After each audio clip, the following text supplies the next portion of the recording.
Wala na.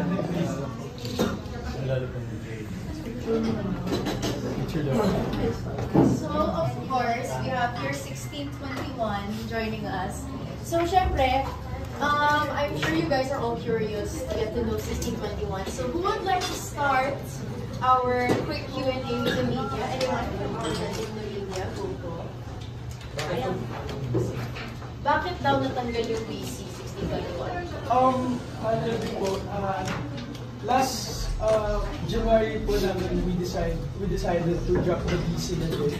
Kasi yung group decided po talaga to promote modern and streamlined identity para mas makilala din po kami ng mga ibang tao. Kasi starting nung January po, sunod-sunod din po yung plano ng management for us na mag-release ng song. So, mas gusto po namin na tumatak din sa tao yung pangalan ng 1621 na lang na wala na pong BC din. And ayun, dumadami din po kasi yung mga na sumusuporta na din po sa akin.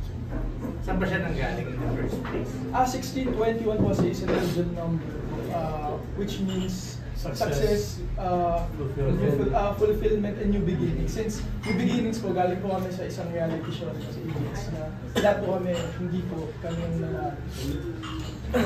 But ano yung BC? Saan galing?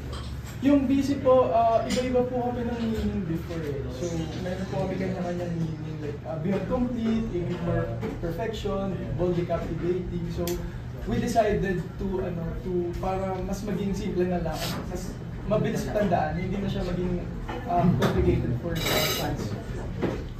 And add ko lang din po, pero we still remain pa rin po yung core essence po ng songs and performance po namin.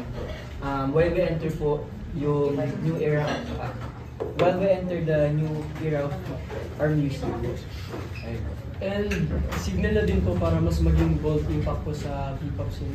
Nag-i-aim din po kasi kami ng global appeal. Binanggit yun na yung new era. Can you talk about the former sound and the new sound? Anong diferensya? Ano yung strength ng bagong sound? Siguro, from Okay po. So, siguro from the first album, siguro, at that point, parang naghahanap pa kami ng, hinahanap pa namin yung sound namin from the first album. So, we tried different styles, different genres. So, maybe yung advantage namin sa second EP namin is nahanap namin yung sound namin. Parang, this is us, 1621, like, pag may song kami, parang, ito sila. Nahanap namin yung identity namin.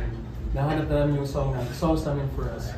So, ayun siguro yung best possible. Ano yung sound na yun? Mas danceable ba? Mas R&B? Mas hip-hop? Kasi po, with this second EP, nag-explore talaga po kami ng iba't ibang concept. We did try yung mga bagamundo, yung medyo dark concept, and then we did try bubblegum pop songs. So, actually, dito po talaga namin, parang na-receive namin yung mga reaction ng mga supporters din from social media platforms na na bagay sa kanila tong ganitong songs. Ito yung song talaga na nagsusuot sa kanila.